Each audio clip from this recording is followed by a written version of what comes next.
Hello and greetings, everybody, and happy International Women's Day.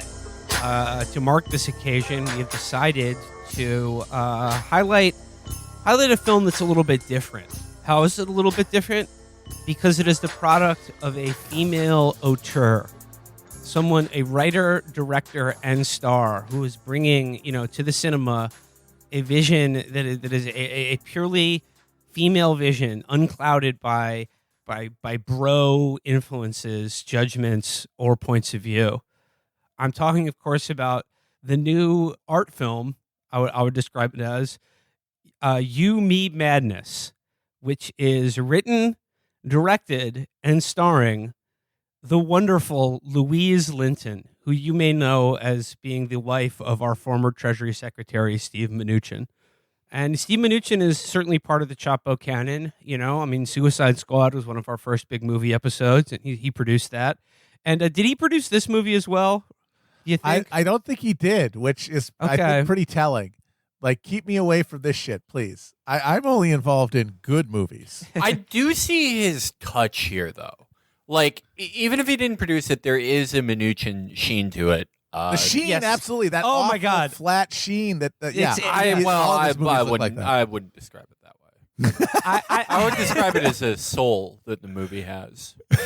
I would describe, yes, this movie has Mnuchin sheen all over it, which by that I mean it's sort of very gauzy, neon, and just sort of looks like a frogman. There's a frogman's frog fingers all over this. Your TV or monitor will never be the same after watching it. There's so many washed out whites and weird brightnesses. And the greatest art transcends technology, doesn't it? To the point where it literally harms it. I imagine that you guys, having lower IQs than me, did not enjoy this movie as I did, but I've prepared a review. Oh, hell yes. School us. Spit. Okay. Spit. Growing up is filled with adventures, but just as often misadventures. Everyone remembers that time they first associated due to mids and believed that they were Jesus Christ. It's something everyone has experienced while coming of age, but it's usually just one and done. Most of us aren't lucky to feel that again. That's what I thought until Me, You, Madness. This movie is a tortoise force. It is the only movie that has ever put me in a ketamine-like dissociative state where I believed I could channel the spirits of my ancestors through my Logitech G Pro wireless mouse. From the moment Miss Linton bursts on screen and issues a monologue that was actually written by Garth Ennis after he suffered a gunshot wound to the head, I knew I was in for something special. Even with its gratuitous fourth wall breaks, the mentally taxing dialogue, and bizarre choices both in direction and plot, this is a movie about love. It's about what happens when one of those weird rat-faced LA guys that has an 8-pack and is secretly 38 bangs a woman who is completely insane and a billionaire, like the real Louise Linton. Many of our listeners' brothers are the rat-faced LA resident, and even though they've never sold their script or become an actor, the parents still like them more. And they could watch this movie to learn how to connect with that guy, to find out what his likes and dislikes and passions are. I don't want to spoil this movie too much, so I recommend that you get a disposable CBD vape that gets you high because you're the only social worker who is drug tested. You are my social worker who is significantly younger than me, alarmingly younger than me. I'm recommending this to you, my social worker. You got to smoke that vape that will be outlawed in 3 weeks. Get yourself your favorite meal that you love to cook. We all know it. A big bowl of rice that you cooked wrong. It is noticeably half raw and hurts your enamel to chew. And put on Me, You, Madness and let your body die. Wow. Felix gives it 100 out of 100 stars, our highest rating. This is the work of an auteur. This is a singular vision in this movie. Absolutely. And a lot of times we can complain about a lot of movies today are sort of art by committee. They're designed to appeal to everyone and thus appeal to no one, and they're based on existing IP. But here indeed we have an original work, original characters, a completely. I wouldn't say a new concept, but this is the product of one woman's vision and passion, yes. And I think she should be lauded for that. This is the story. If we're going to talk about International Women's Day, this is a story that's not often told in Hollywood by the old boys network of bros like Martin Scorsese, who makes movies about gangsters and people doing crimes, instead of this movie, which is a rather it's a soulful portrait of a bisexual woman with, what's that word again? Mental health issues. Mental health issues. A bisexual woman with, do the little twirl with your hand. Mental health issues. That's what this movie. That's what it's about. It is a pure product of Louise Linton's brain. Like you said, modern movies, they are supposed to appeal to everybody, so they appeal to no one. This movie appeals to one person on Earth. Yes. That's amazing. What's that game where you like try to Google something and see if there's only one hit, like a term, and you only get one hit on the whole internet, like a 2-word term? This is like that for movie making. It's amazing. I would, just backtracking a little bit, I would say that Miss Linton is a combination of an artist and an auteur, if you get what I mean. You combine both those words.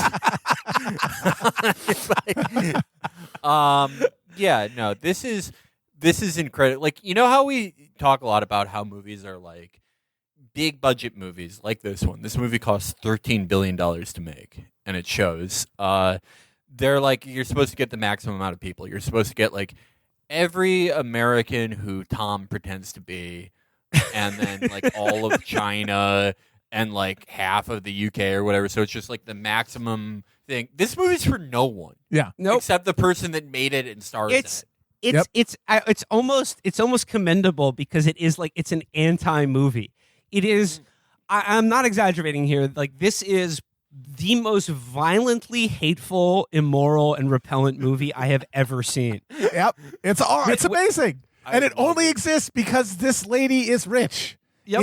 It is a pure vanity project, but like with an actual budget. It's like if it's amazing because she actually knows like real Hollywood people as opposed to Tommy Wiseau. Yeah.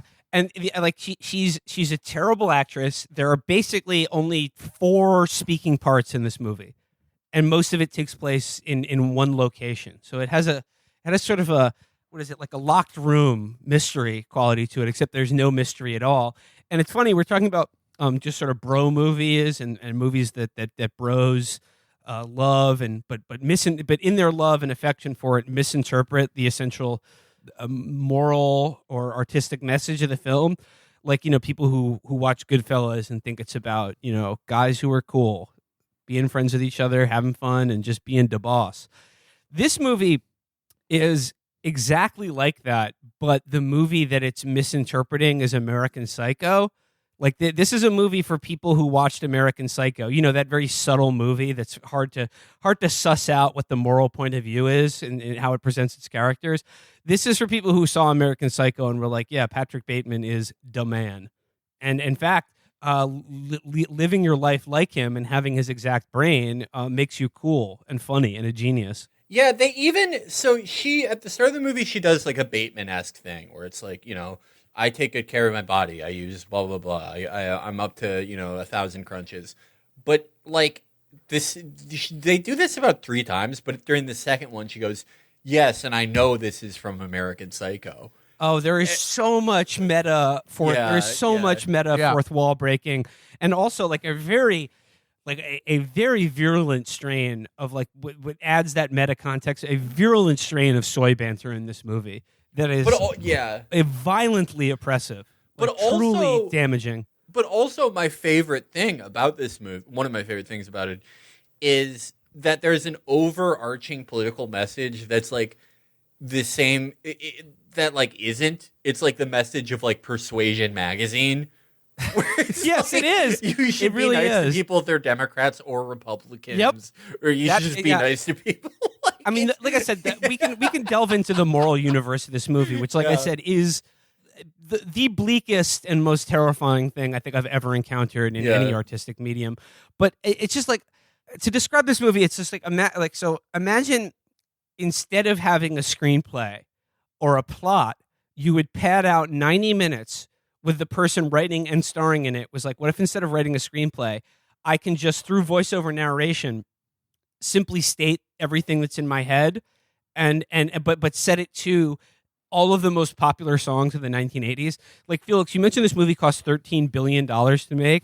They certainly didn't spend it on special effects or sets or anything like that. They spent all $13 billion on the royalties to, I would say, no less than a dozen of the most popular songs of the 1980s. You're talking Duran Duran, New Order, Aha. Yeah, the entire song, not just like full worldwide rights in perpetuity to have completely unedited, just like a music video featuring Aha, Take on Me, Hungry Like the Wolf, Blue Monday. I mean, the list goes on and on. Like, if it's a movie from the 80s, I mean, if it's a song from the 80s that, like, you're like, oh, I know that song, that's a bop. It's in this movie, and it pads out, I would say, probably half the running time. Yeah. And you know what? As I started thinking about the Mnuchin connection to this is so much like Suicide Squad. Suicide Squad also plays like entire Eminem songs. Suicide Squad also like loves the fourth wall soy bands. I think there's like a style of Mnuchin film. And this is like this. I used to think Suicide Squad was the pinnacle, but this is it. A lot of people use the word Lynchian incorrectly to describe anything that's vaguely weird, but I think we should start using Mnuchin to describe just a broad swath of our popular culture. Yeah, would you call Venom a Mnuchin film? It has elements of Mnuchianism in it, I would say. Yeah. But I mean, I get the sense I like this movie a lot more than you guys did. But we should get into telling the listeners what happens. I want to get into the movie. We can go through the movie itself, but before we get into it, I would like to talk a little bit about Louise Linton herself, because I mean, it's impossible to separate this movie from the auteur. And you know, we probably mostly know Louise. We become fans of her only through her marriage to our former frog-faced Treasury Secretary and producer of Suicide Squad, Steve Mnuchin. The best member of the Trump cabinet. Like, bar none. Absolutely. Like, I'm sorry, bar none. This guy, like, I'm sorry, he saved the world multiple times. If you want to talk about, like, a good Republican, like, this fucking freak reptile that probably would have served in the Hillary administration. Absolutely. He could have been Treasury Secretary under Clinton. Yeah, he just like an all-purpose guy like that. He prevented Trump from invading Venezuela. He like convinced them to send money out to keep rates low. Like he's a bad guy for sure, but like probably the best Republican on earth, I would say. Like probably the least malign influence in there. So like we already love him. We already love him for Suicide Squad, and his wife even cooler. I mean, I love him just for his face. Just like his face is awesome. The way he looks is very singular. It makes me happy every time I see him. When you think of Louise Linton, and I'm sure it'll be the episode art, I mean, you got to talk about the truly unbelievable photograph of her and her husband at the fucking printed the place where they at the Money Factory. Yeah, they just pull a sheet of hundreds off the fucking press, and she's holding it with like a single leather glove, like it's like a diaper or something. And that's what I first fell in love with them. The fact that the Secretary of the Treasury, he was the only guy I've ever seen in my lifetime at a cabinet level position who's like, yeah, my wife goes to work with me every day. It's like they're Rod and Todd. And no one else has ever done that. Like the president doesn't do that. But he's like, I have to go to China to talk about the M3 global money supply. My wife has to come. Can my wife come? And I don't know what that's about. But it's awesome. I love it. He also apparently doesn't know how to sign his name, or he doesn't know cursive, because if you look at any of the bills, the dollar bills that were printed during his tenure as Treasury Secretary, because, they always have the Treasury Secretary's signature on them, his is in block lettering. His signature is not a signature. He just wrote his name in caps. It's like in an application where it says print name here, signature below. He just went with the print name part. Yeah. Like he's a baby. He is baby. I became obviously a fan of her Instagram, and if you like do some Instagram sleuthing, you can find like she's always tagging her Pilates instructor in a lot of her Instagram posts. Yeah. And if you find his Instagram page, let's just say she is featured rather heavily on the Instagram of her personal trainer. I mean, yeah, no, we read into that whatever you like. She likes fitness. Is that a crime now? But in looking, I was just had to like just sort of just look into Louise Linton just a little bit because I was thinking there's another story there maybe, and lo and behold, there definitely is. Under the controversy section of her Wikipedia, there's a whole thing about how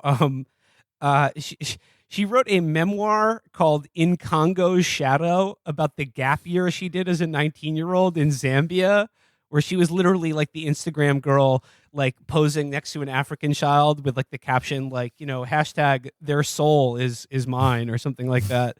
But I just want to read here. This is from the NPR. Sorry, it says a self-published memoir about a British actress's gap year in Zambia has come under fire this week. Citizens of Zambia, along with other Africans and aid workers, are using social media to highlight the factual errors they're calling and the condescending tone about life and culture in the country. She's Jenna Maroney. Yes. Yeah. Like, she's like if Jenna Maroney like married into the highest level of government. Well, Like, the difference is, though, love her. Jenna Maroney is, she grew up on a houseboat in Florida. Right. Louise Linton's Scottish, and her family owns a castle. Yeah, no, that is an important distinction. That has an ancient bloodline, and I would argue it informs a lot of the choices she makes and ways she behaves. I just want to quote here from the book. Here's an excerpt being quoted by NPR. This is Louise Linton writing in her memoir, "In Congo's Shadow." I mean, I guess she's talking about King Leopold or something. Which is probably related to her fucking family. Yeah, exactly, Honestly. yeah. Yeah, no, literally, probably her great uncle. So it says here, quote, "My innocent dreams of teaching the villagers English or educating them about the world now seem ridiculously naive.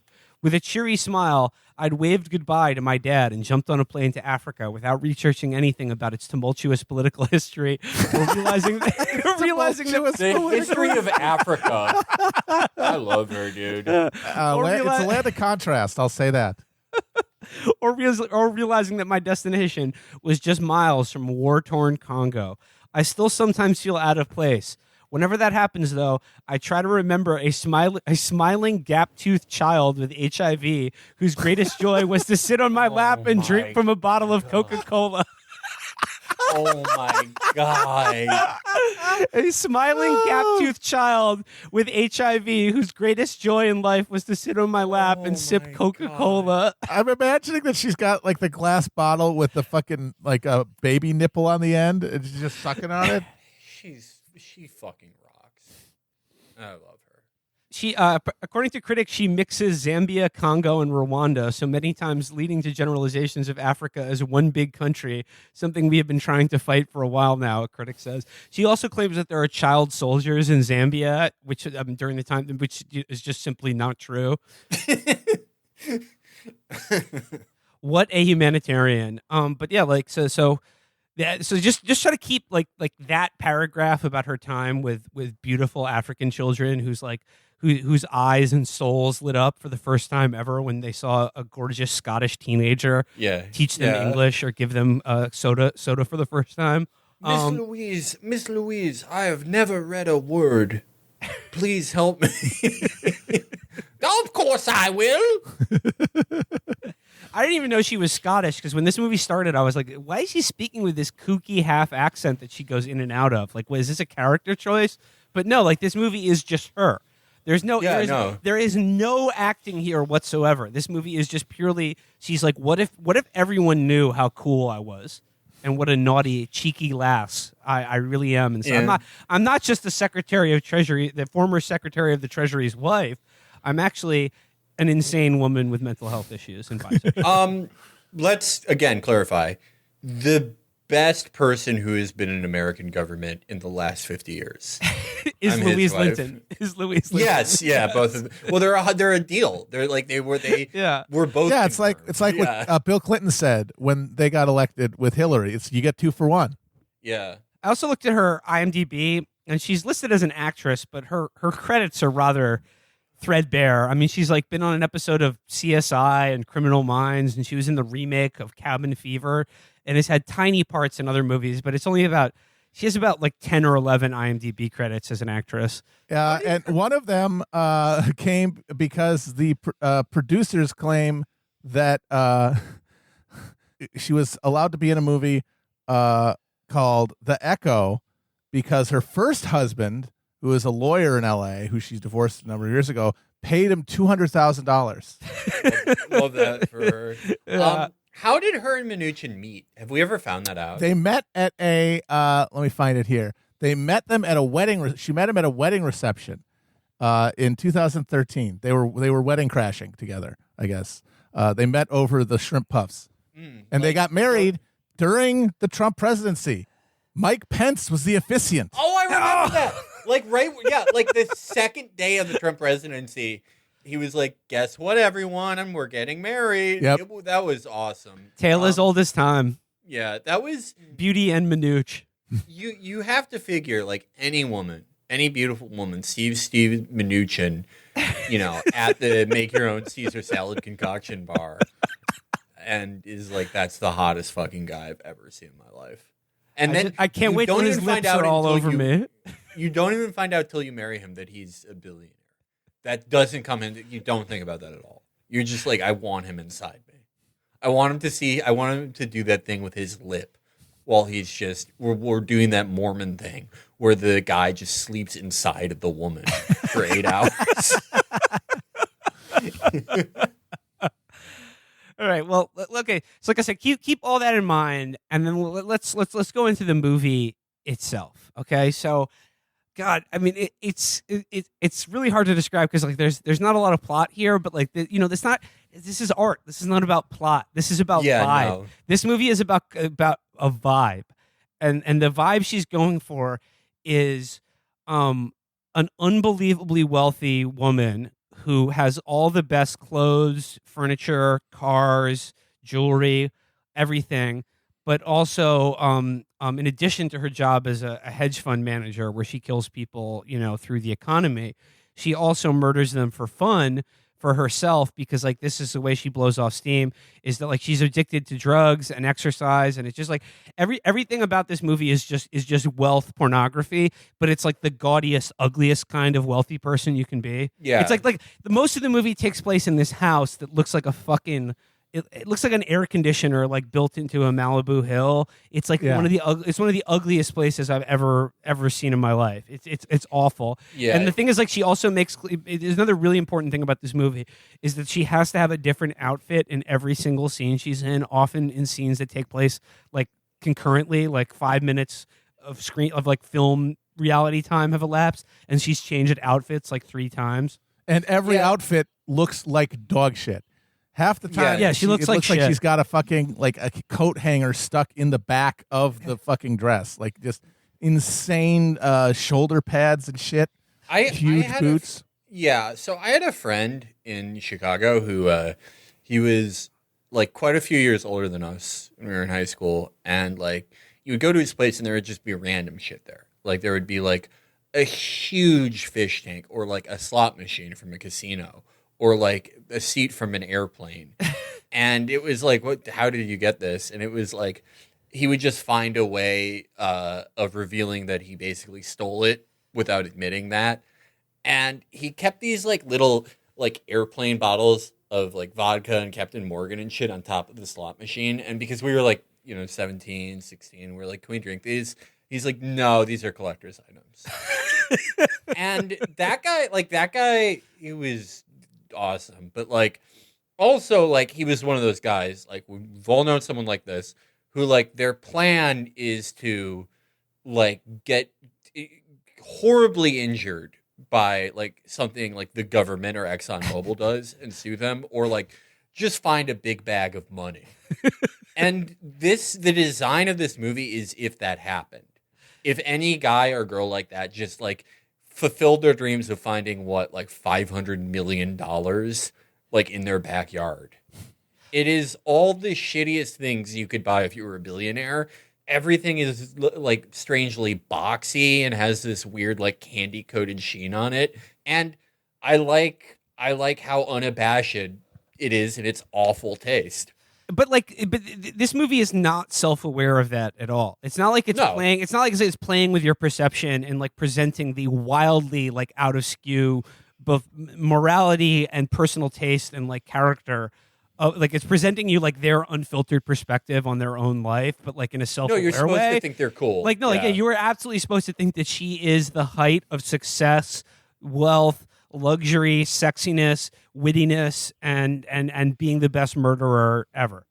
I just in my notes here, like this is one sentence review of this movie is ugly woman lives in ugly house. Like that's basically the plot of this movie. First of all, she's perfect.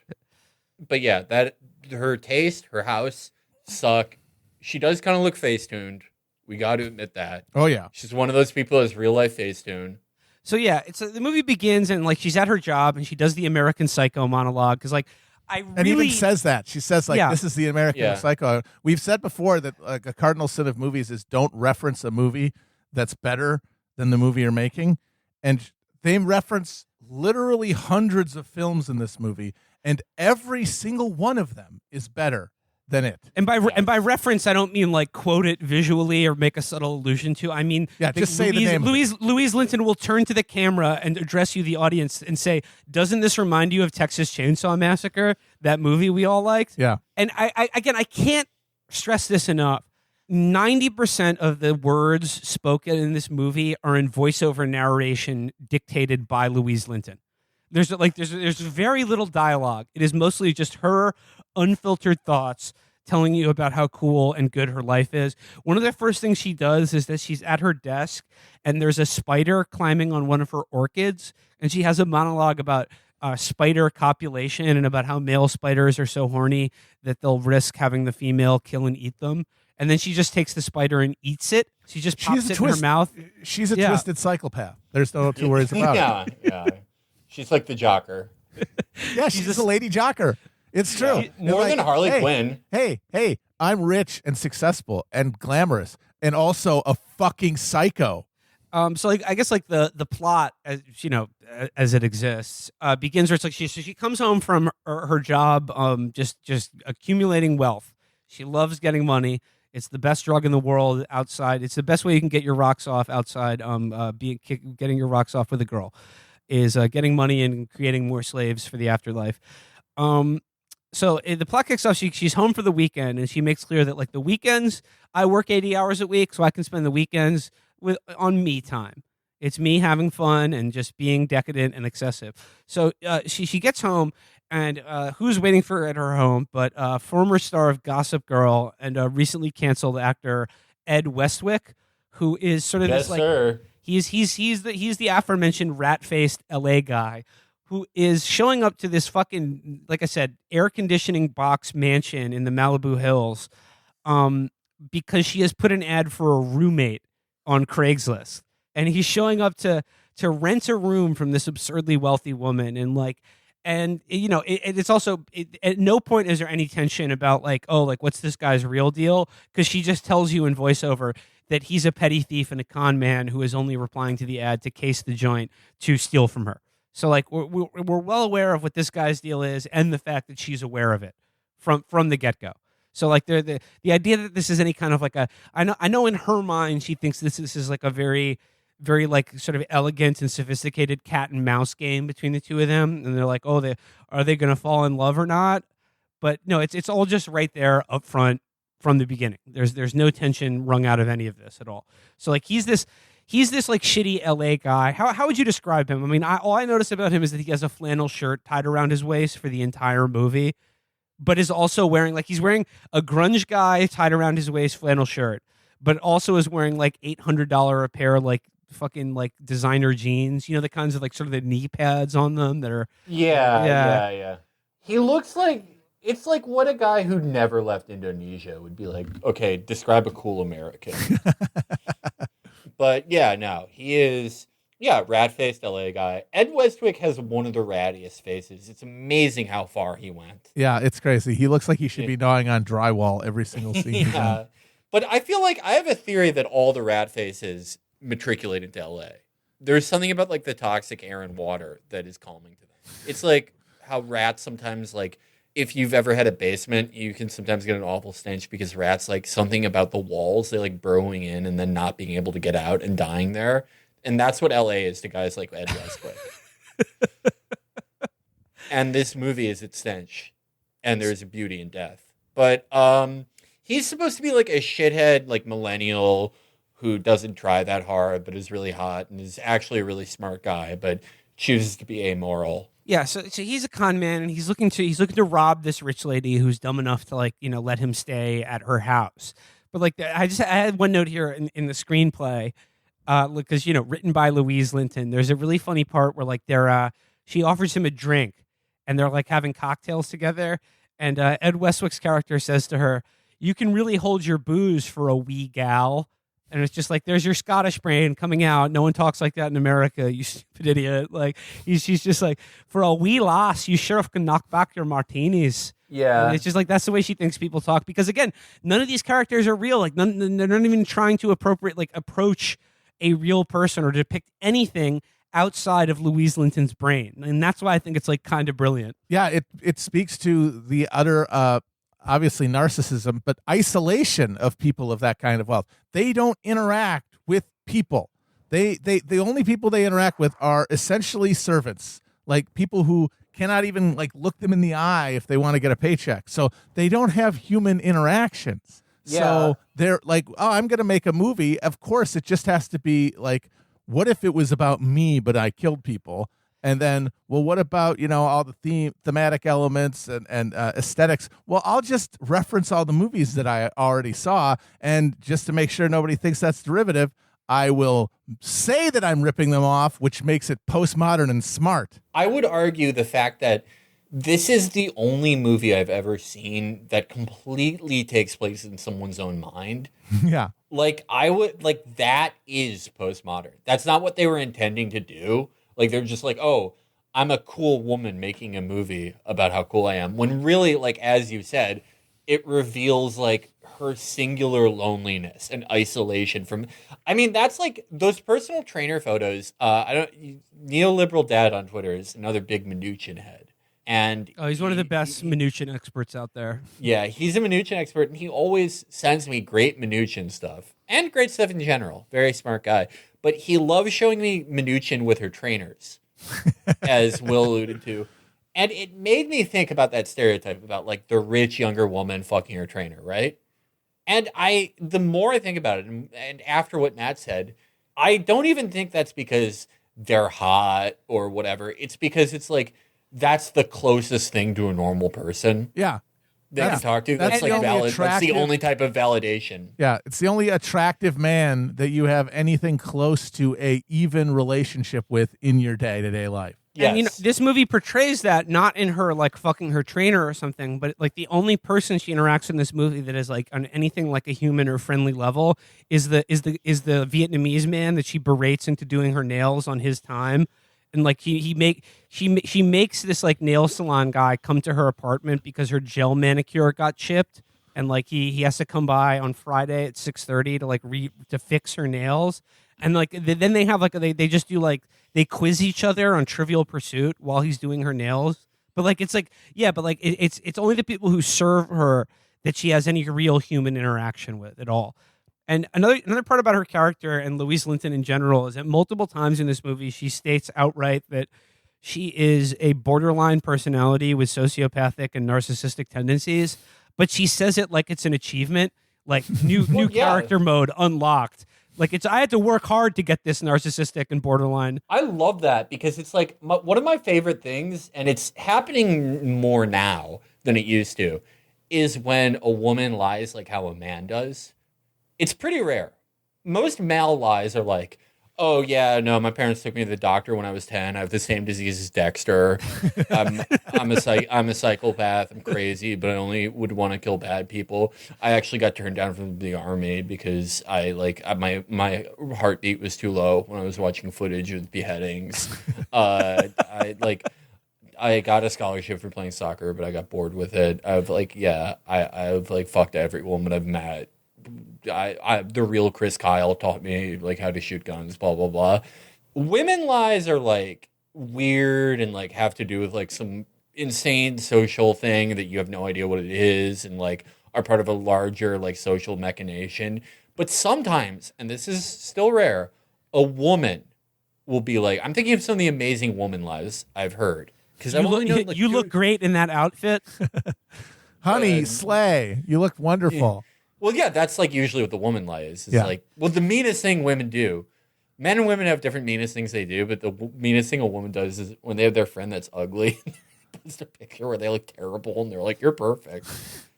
But yeah, so I met a few women in my life who, like, in the course of my travels, who were like, one said that she walked 19 miles every night because she was going to be a Green Beret psychologist. And this was like a really attractive.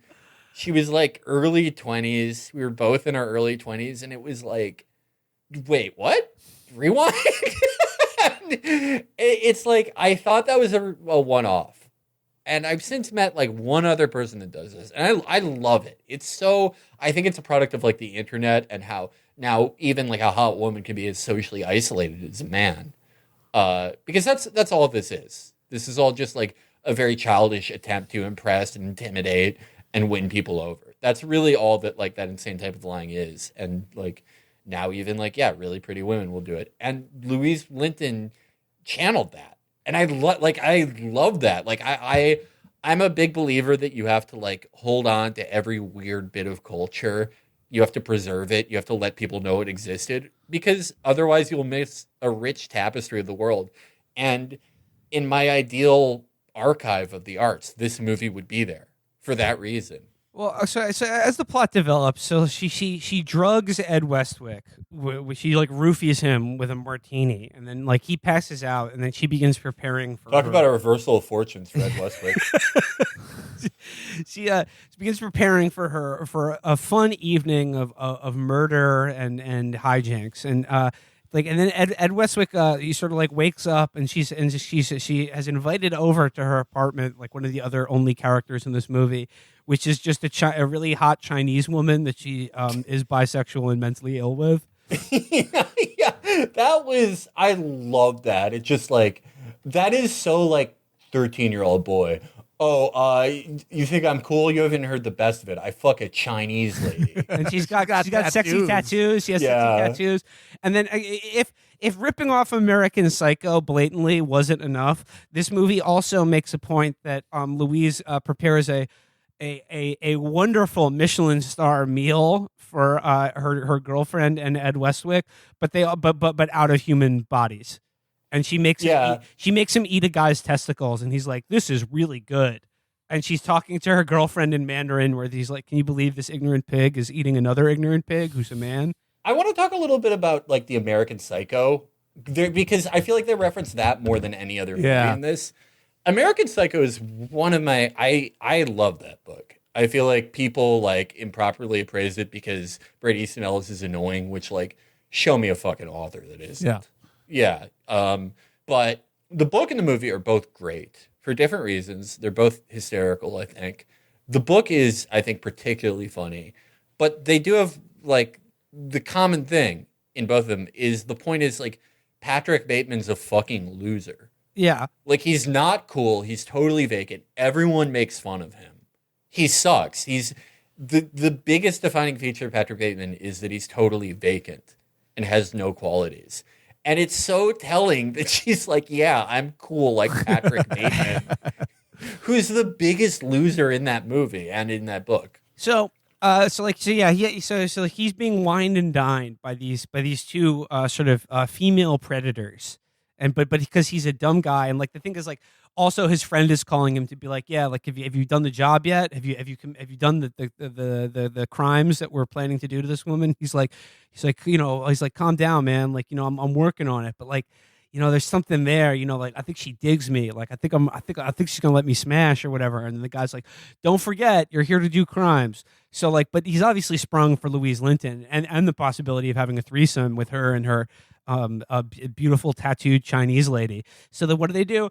They all take Molly and have a pool party together, and lo and behold, what happens? They have a threesome together. And this is like I think this is what interested me about like the interesting way that this movie portrays sex and violence is because like obviously it's about sex and violence and how cool they are, and like and how glamorous it is if you're really good at both sex and violence. But the thing is, the way it portrays both like murders or violence and then like the sex itself is very prudish. It's this very sanitized vision of both of all of the transaction of bodily fluids one way or the other, where it's just like they have a threesome together and it's like a kissing threesome. Yeah. It's just Yeah, like they just smooch. they're just smooching in bed together, and then like all the violence is like totally sanitized too. So like I just picked up on something there about like what extreme wealth does to you psychologically, where like yes, people become objects for you, they become disposable instruments of your own pleasure, but you don't want to focus on like the act itself at all. It's just like, it's like mentioning the brands, and it's like showing you and telling you what a nice couch. Oh, sorry, couch, sofa, not couch. That's Oh God, no! Don't do that's that. about 5 minutes of dialogue. Oh, God. That was one of the best scenes I've ever. I felt like I was getting beat in the head with a bag of oranges. But you know what I during mean, that though? scene. It's just like she views herself as sort of this like alpha female, sex and violence predator, like a jungle cat or whatever. And it's just implied that she's so good at sex, and like her being good at sex is linked to her being that good at killing people. But the way it's portrayed is like very PG. Yes. Yeah, because the things themselves, you can't enjoy them because you have unlimited access to them. You can only catalog them. So everything is totally like bloodless and Yes, it's bloodless. and abstracted. I mean, there is blood in this movie, but you could mistake it. You forget that it's there because it's like it's a few little scenes or whatever. But I mean, there's even one line where Ed Westwick is sort of saying like, "Hey, I'm surprised there wasn't more blood there." Yeah. And it's just like it's the same with it. I mean, and again, what's so extraordinary about this is that I think she views this movie as being like an erotic thriller or like an erotic Yes. satire, or that there's something like it just so powerfully sexy about her as an individual that she can do and say anything. And like the thing is, like she's like conventionally attractive, but like her performance in this movie is like anti-erotic. There is nothing. Yeah. It's like you want to talk The about way how she dresses, the way she moves. Every time they try to do like a sexy montage. At one point, they're showing her trying to like seduce Ed Westwick, wearing like fucking fire boots, like spray painted gold, and just this giant triangular shouldered dress, and she runs her hands like through her hair. But presumably because of like extensions or something, she can't actually like run it through her hair. Yeah. So she just like kind of grabs a chunk of it and moves it around in slow motion. Yeah, she's like she has the sexual appeal and aura of a special razor designed for men to have 6 blades. Yeah. It's the same packaging. And and like so much of this movie is her sharing her like her awesome 80s playlist with you, the audience, and with Ed Westwick. And there's all these dance numbers where they're just like they're playing the song from Footloose, and they're like gotta cut loose, or was that the song? It was I think it was Footloose, but like there's scenes of them just dancing by themselves or with each other, and Louise Linton's character is literally like her the deadliest of the species, the female. Her dance of seduction and violence and murder is like Elaine Bettis from Seinfeld at the company party. It's her jerking around like she's having a seizure or something to "Aha, Take on Me." It's more like a full body dry heave. Set the music. Because there's the thing she's trying to be sexy, but then she also tries to do gags and stunts. She tries to do bits, physical comedy bits that are just brutally terrible. And sometimes you can kind of like tell that she knows that she doesn't really have it. She's not Jim Carrey. So she'll throw in like sound effects, Looney Tunes-esque wacky sound effects while she's moving and speed up the film so that it's funny. And I swear to God, at least 2 post-production included farts. Yes, Okay. Just to try to wring some sort of comedy out of something. Can I defend this movie? I'm actually surprised Matt is criticizing this. This would be considered the funniest movie ever made in Germany. Oh, absolutely. Yes. Like Just like Tasik Zagas. Yeah, Louise Linton has the comedic chops of a European. We can definitely say that. Like, this movie should be taken as proof that Scotland should join the EU. If this is like how they process comedy, yeah, they're more German or fucking whatever than anything. So they have sex, and basically like they're like, that's sex. was such good sex. It was great. I love to have good sex. We did it so good. It reminded me of something. Me and Matt for Time for My Stories watch Gilmore Girls. It's one of the foundational American dramas, and there's a character on Gilmore Girls who Lorelai dates who, like Which the one? actor. Which one? To just absolve myself, my brother is the one who pointed this out, not me. Clearly gay actor, right? Which boyfriend we talking here? Jason. The Chris Eigenman character? Yeah. The Chris Eigenman, by the way, who played the thinly veiled literary analog of my father in the film adaptation of The Treatment. A character with a gay son. Yeah. No, I mean I don't know, but like my brother. See, Jason was my favorite of Lorelai's boyfriends, but I digress. But yeah. So it was like he they had just fucked, and it was the morning after, and he went, "That was some pretty great sex we had," and it's like convincing. Same thing. Like it's like my brain has like a catalog of those, and it's that from Gilmore Girls, and then when Cory Booker said, me and Rosario would be the first White House wedding in a while, where it's like, I just remember, like, from The Simpsons, like zero sexuality. From the Hunks dating show, where they're like, "Which one of your girls said he was so sexy? I hope that we would have sex." Like that. That's what this movie. Yeah. They're like, "Wow, that was such good sex, and I would know because I'm so good at having sex." And then Ed Westwick says, like, you're really special, and you're not just sexy, but you're also very funny, special, intelligent, and charming. Yeah. Oh my god. And then the gears are turning in her head, and she's like, "Oh wait, maybe I won't kill this guy because actually, I like him. There's something there in how sexy he is and how good he is at having sex, but also he's sort of sensitive and sweet too because he's able to see through my BPD, narcissist, psychopathic personality." To see that actually, I'm a pretty special, unique individual who's actually got a good heart. That's what makes him great. Oh, there's two things that she likes about him. One is that he likes her, and the other is that he knows enough about video games to prevent her from selling some stock in a video game maker when he tells her some shit about how actually these guys make a very popular video game that zero people on Earth would not know if they had that much money invested in the company. Oh yeah. Also, his reason for like not divesting from the company is that like they're gonna come out with another game. Yeah, they're announcing another game, and it's like, wouldn't that be priced in? Yeah. Like that's like they'd be like, I thought they just made one game and they're done. I'm selling. This company's over. Like it's so good. I realized what the scenes with Ed Westwick like that remind me of. It's Liz Lemon and astronaut Mike Dexter. But like just played like totally straight. Yeah. So yeah, but like she's thinking like, oh, maybe there's something here, and he's thinking it too. But, it comes to head, like, she kicks him out, and she's like, we will never be a couple because, you're younger than me and poorer. And he's just like, okay. Well, then he takes that opportunity to steal her, like, classic, Dodge Challenger and some of her jewelry. And he fucks off. But then there's a scene where she goes to spin class, and there's, like, a fat, ugly guy next to her who gets a boner looking at her. And then she kills him for getting a boner and like being gross and just being like fat and ugly, and which is very funny because of the way she justifies killing people later in the movie. But like she and multiple times in this movie, she's like, Ed Westwick is like, aren't you worried about aren't you worried about the prospect of criminal prosecution? You'll go to jail for like a long time, and by a long time I mean like forever. And she's like, no, I've never considered it for a moment because I am simply too intelligent and perfect at getting away with murder.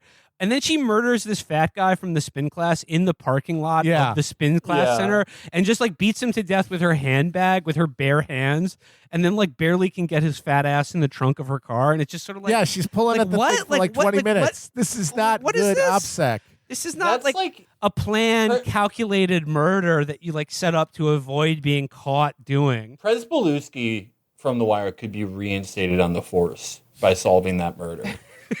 Any the shittiest, dumbest cop could solve that. Like, that is the case they would give to Constable Bob from Justified. So, and then like she's like, oh, you stole from me. I'm very angry. And then she like calls him and she's like, if you don't return my car and jewelry and come back to the house and keep this plot going for another 40 minutes. I'm going to give all of your information to the NYPD. And he's like, NYPD? Don't you mean LAPD? And she's like, oh, wow, this guy's got over on me. This guy's pretty smart, too. Oh, boy. But like financial crimes, like it's not like Dukes of Hazzard where you like rip off people's bank accounts and you in New York and you get to California and NYPD is like, oh shucks, boys, they crossed the state line. We can't get them. Like if you commit financial crime, I'm pretty sure the FBI goes after you. I mean, like, he's just doing like confidence schemes and just stealing from people's houses and shit like that, just like stealing from rich people. So, you know, he comes back and then she's just like, I'm quite bothered. You know, it's a right spot of bother. I'm going to murder you now. And he's just like, what? But I thought we had like chemistry. Like, wasn't that sex good? And she was like, yes, dear, it very much was. But I'm still going to murder you. And the movie goes on for like another 40 minutes. I mean, like, oh God, it's just them caping around this fucking just house, going around it, literally going around in circles of the apartment. She's like kind of waving a knife at him. Waving a knife at him, and he's like, "No, baby, don't do it." And they just move from room to room, and she changes outfits, and it's like I think it's supposed to be sort of like they're flirting, like it's murder, but it's also sex. But it's neither. No, yeah. It's just some of the worst attempts at banter and bits I have ever fucking seen. Okay. Yeah, like she'll like take out some like supposed to be comical weapon, like a huge knife or like a samurai sword, and be like, "It's a shame that I have to get rid of you because I had such a good time when you put your penis in my vagina." And he'll like sing an 80s song and she'll sing the hook to it. And he'll go, "That was pretty cute what we did." And she said, "We're adorable, but I've got to cut off your head even though the way that you found my clit was bloody brilliant." And then they'll like do his Scooby-Doo chase. So like there's a thing where she tries to she goes through all the ways she's planning to kill him and like dismissing them because they're cliched because they've been done in other movies, and she like takes out a gun and she's like, "Oh, a gun? That's been in plenty of movies before this." And then just like, I'm doing an Australian accent now. I mean, like the voice she's doing in this is very, she goes in and out of her Scottish accent. Like, yeah.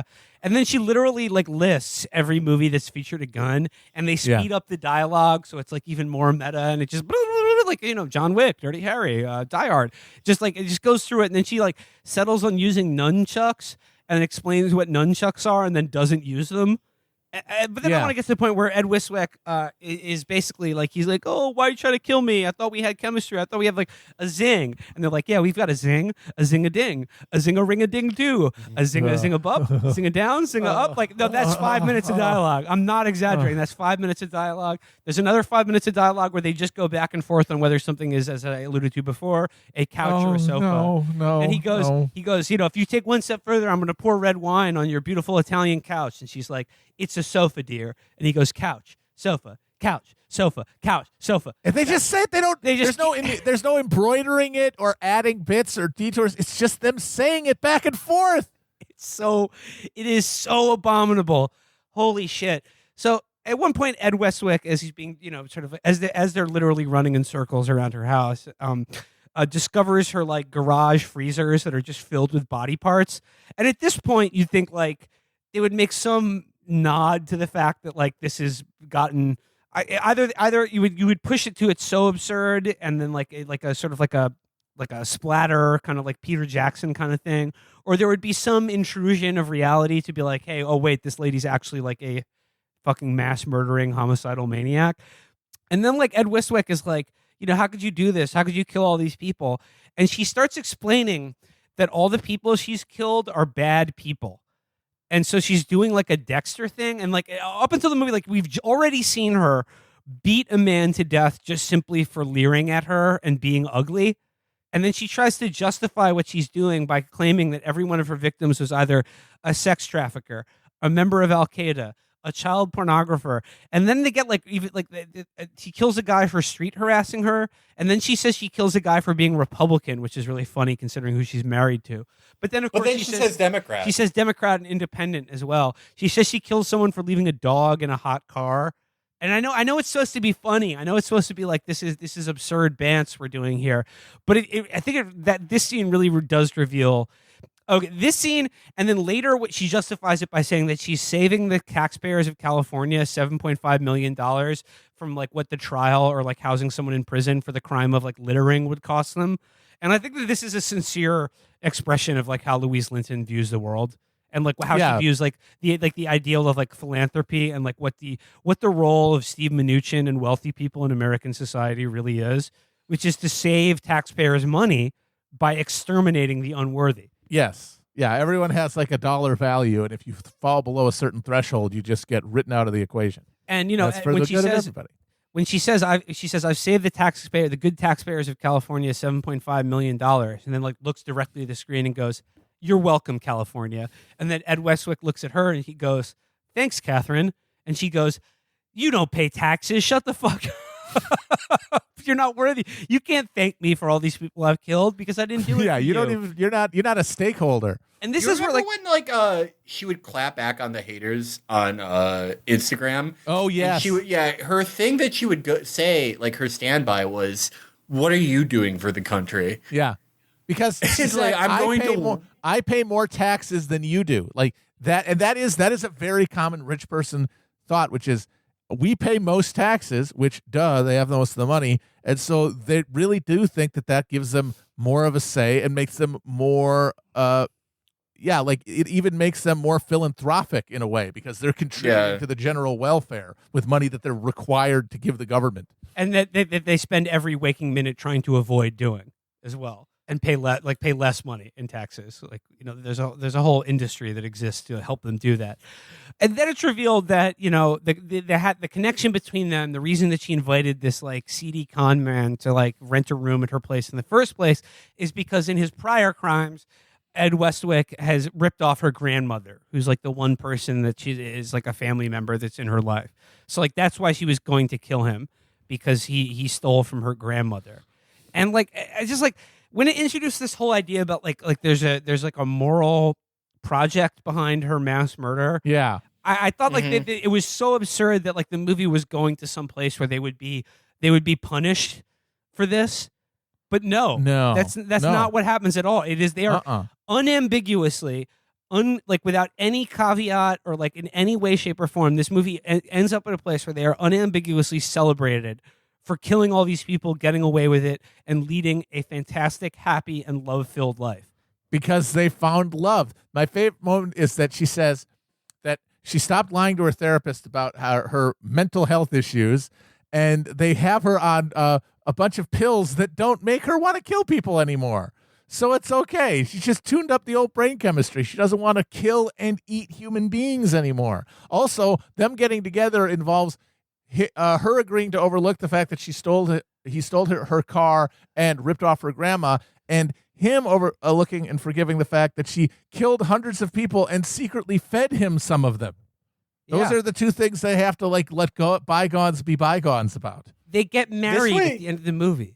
The last side of the movie is just they're on a couch together and they're sort of exhausted from trying to kill each other. And that's the other weird part, is that Ed Westwick doesn't really ever defend himself or try to kill this woman who's trying to murder him. They do a terrible scene where they like punch each other back and forth, but like it's just slapping haymakers. It's like, yeah, but that's it. Yeah. You know what? This is when we got to the end and then the marriage scene, it occurred to me this is the movie Christopher Moltisanti would make if Tony hadn't killed him. Yes. Yes. Like very clever. Yeah. Absolutely. 100%. And they're also, not only do they get married, there is a credit sequence of just home video footage of them with their little kid that they have. Yes. Yeah, Just and like celebrating Christmas and getting a puppy. Yeah. And it's like you could say that that's like some sort of ironic commentary on how the bad and rich win in this country, but that it hits different when it's literally the passion project of a bad and rich person. Yes. It's impossible to interpret this movie as Louise Linton sort of winking at what an awful narcissist she is, because like that's just what the movie is. And like, you know, obviously you can't fall into the trap of being like, oh, well, if the movie doesn't punish the evil person, then it endorses all of their actions. But this movie, it like is 100% that. Like there is no indication whatsoever on the part of the, like I said, the auteur who created it, written, directed, and starring, that that betrays any indication whatsoever that her character is anything less than cool and admirable. Yeah, and it really is. The fact that she got to make this movie with a decent budget, with some sort of distribution, that she just, this dog shit script that she wrote, incompetent direction she did, awful acting, with this story of the redemption through love of a serial killing hedge fund manager. The only way you can take this movie as like a fucking Jack the Ripper letter. Yeah. Like this is the demons who rule us. One of them just doing an end zone dance in our faces about, yes, this is what the world is. We get to do this. We get to make, we get to take the money that we have and make monuments to our own twisted, psychotic visages. And then you get to watch it. The Mnuchins are the ones who will not be blamed. I mean, like I'm just like looking at my notes, and it's just like halfway through, I just wrote down, "I'm hating every second of this," and then the next line is, "She farts in his face." She does. I like am sort of ironically praising this movie, but I'm not kidding. Like, I did not have a bad time watching it.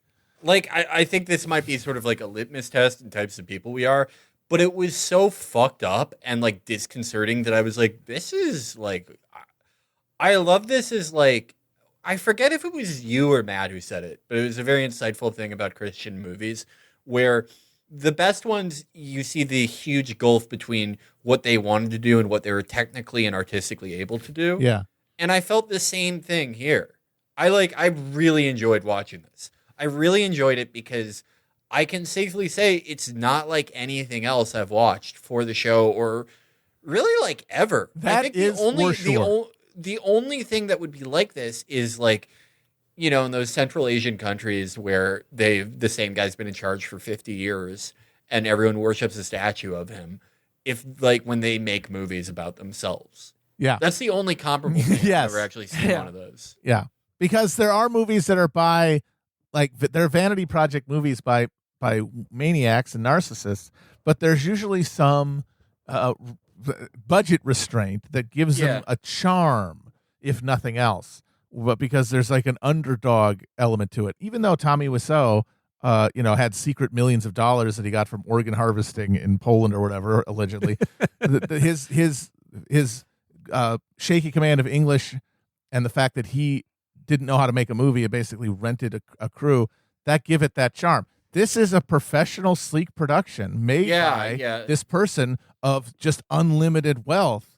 So there's no charm to be had, and that makes it in its own way compelling. I think you're right about that. Yeah, no, I really can't think of anything else that it's like. And I think just you very rarely get like an unfiltered look into the mind of someone this wealthy. Yeah.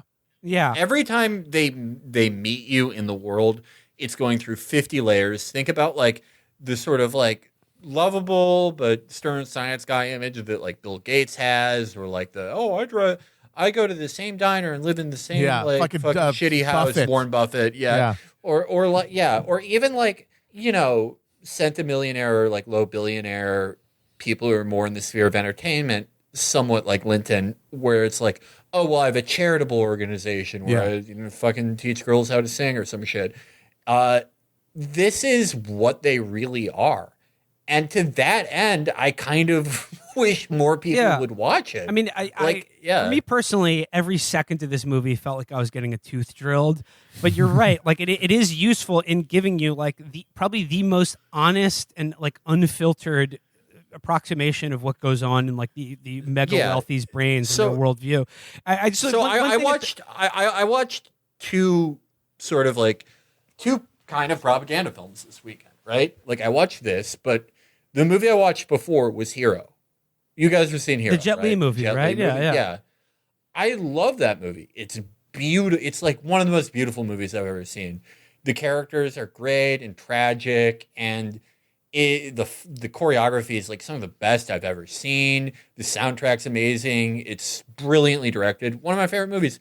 But it's also like, it's like a propaganda movie. Yeah. It is. Like, it is.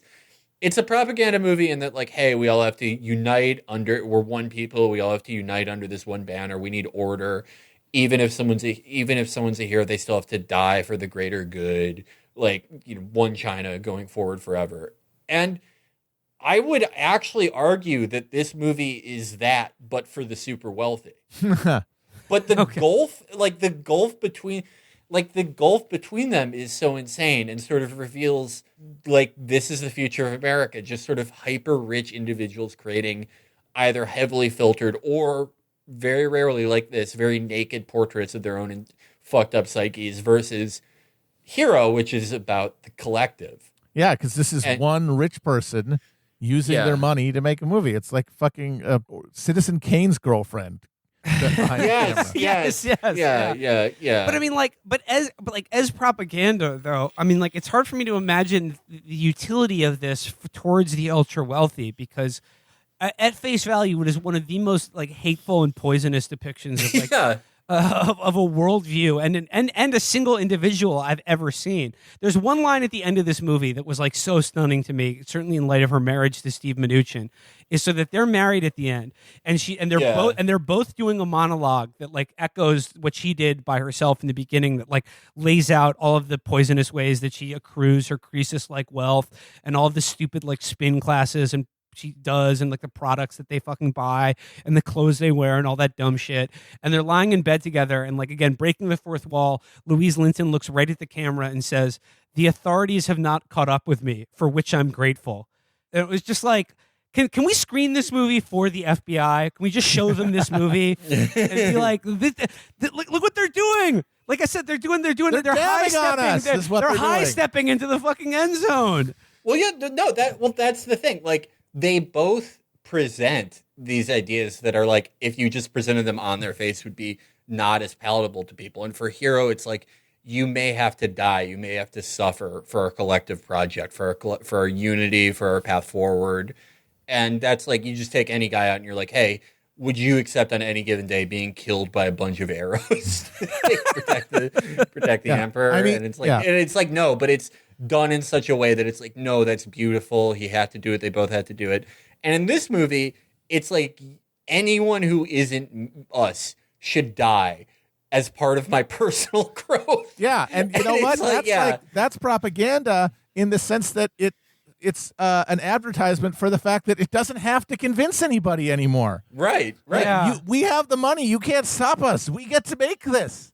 We don't have to worry about what you think about us. Right. No, but, like, if this movie does have an ideology, we talked about, like, the Mnuchin cast of this movie, like, as it relates to Suicide Squad. But, like, there's a moment at the end of this movie that, like, where it's supposed to assure you, the viewer, that she's better now and is not a psychopathic murderer. And it does that by she helps some ugly person in the spin class, like, fix their fat foot onto the cycle pedals. Yeah. And then she says, the thing. And then she says, you know, it's not good to judge people for their lifestyle choices or political affiliations. But the entire, it's like, well, that's what, to me, don't do that. But to everyone else is a lower person. Yeah. Who can be killed for someone's, like, journey of personal development. Yeah. Like, it's like, that's literally it. We are meat. Yeah. I really recommend people watch this. I really do. If you can stand it. I don't. If it doesn't give you the Menaker nausea, if you're able to take this kind of defilement of the art form of cinema. No, a defilement of humanity. Not the art of cinema. This movie it defiles what it means to be a human being in a truly upsetting way. I did not find it that upsetting. I'm sorry. That's because Felix. What's upsetting about it? Because you, in fact, are a twisted psychopath. No. I think, like many of my generation, I grew up watching Live Leak, and it gave me a higher tolerance for things. Now, yeah, this is like how many ISIS Manny videos have you watched? This is not a big deal. Well, I watched a lot of the Al Qaeda videos when I was a kid. Okay, I don't mean, like, it's not so much it's repellent moral view of the universe or of human beings in general that makes this movie, like I said, a desecration of, like, the human soul. It's in the attempts to be funny and do goofs Brutal. spoofs, gags, bits, and bants, that this movie becomes something that is like sacrilege. Real violence. Like there's there's very Yeah. little blood on screen, but those the bits, the riffs are violence. They're Yes. poisonous. They're poisonously bad riffs. Yeah. We can all agree on that. They're some of the worst I've ever fucking seen. Yeah. But again, I'm a collector. I love collecting these things. I love, it's important to me. It's not as important to other people. I'm also obsessed with shitty comedy. That's another thing I love about this movie. I love comedy. I have another friend, Tom, a Finnish man, pretty funny. But he said one thing about comedy once that I found incredibly insightful. Also, he said that humor and more specifically, like laughing at a joke someone tells is a way to understand them. Yeah. And it's one of the best ways to bridge divides because it is one of the most revealing things about the teller of the joke, right? Yeah. And I think like shitty, very like arduously attempted comedy like this also similarly reveals a lot of things about people, maybe that they wouldn't want you to know. And I love shitty comedy. Like I scroll through the Babylon Bee all the time because it fucking sucks so much. And I'm like fascinated by it because it gives me more insight into that mind than like anything else would. People will reveal everything about themselves through that process. This will be my final thought on the movie, but like in light of how humor and like especially a vanity project art like this can reveal things that are like deeply truthful about the people who produce them and create them. My real dream for something that could grow out of this film is something that we've been thinking about or fantasizing about for a while: a definitive fictional narrative film about the Trump administration from the perspective of Louise Linton, where she plays herself and Steve Mnuchin also plays himself, and it's I would their love perspective on 4 years in the Trump administration. Because as we said, Mnuchin is one of the only guys that lasted all 4 years. Yeah. Trump never turned on him. Trump like all the way through. Because he's a Hollywood guy. Because that's what Yeah. Trump really likes is celebrities and famous people, which is why QAnon is one of the most hilarious concepts in history. And The you- idea that you Trump know- was at war with Hollywood. And you know all those shitty books and editorials that are like, I was in charge of the child molestation program at the border, but when Trump criticized the Boy Scouts, I had Yeah. to resign. No, like Felix. all those. This is exactly what I'm looking for, because it's like they will, of course, be looking for a way to separate themselves from the Trump administration. So I want them to make a movie that's about like their struggles to do the right thing in the Trump administration through the Department of the Treasury. But it's starring them as themselves and as their honest attempt to rehabilitate their own images in light of the fact that they served for 4 years under the Donald Trump administration. And I mean that they both served, because like she might as well have been a cabinet secretary as well. They confirmed her. Well, that's my point though. Is Mnuchin did do more than those guys. The malign Trump's worst impulses often. Like, it's still not good to be Trump's Treasury Secretary. Like, he's definitely a bad person for a billion reasons. But if you have that theory that, like, oh, there are people in the Trump administration, like, working to save this country, I can only think of one guy who did anything to help anyone in that position. It was fucking Steve Mnuchin. Yeah. And then they could make a movie about that, highlighting their virtue. And their commitment to the American people. I would love to see them. She needs to write the script. Yes. Yeah. We can get Brendan Gleeson back as Trump. And she'll have House of Cards style, like turn to the camera, address the audience kind of thing, where she's just like, she'll be explaining, why they did certain things or what she was thinking at the time. I mean, And if Steve Mnuchin is anything like the font of charisma and talent that Louise is, I mean, I think I smell Oscar in the future for this project. Louise, I recently had a back injury earlier this year, but I am now back to normal. I'm going to the gym 5 times a week. If you make this movie 3 months from now, I will be able to play a trainer part. There needs to be an I am not part of the Screen Actors Guild. I'm totally against those people having unions. And there definitely needs to be an extended scene where they flew on a government jet to Fort Knox to see the eclipse. That was awesome. That was so good. I fucking love. Remember when Axl Rose was like, "Fuck you, Steve Mnuchin" on Twitter, and Steve Mnuchin from like the Treasury account was like, "What have you done for this country?" Chinese democracy. It's what he's done for China, not America. Steve, come on.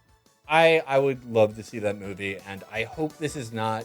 I hope this is the first of many Linton projects. Oh, absolutely. Yeah. I want to see what she comes up with. Me too. Till next time, fellas. Bye-bye. Next time. Bye.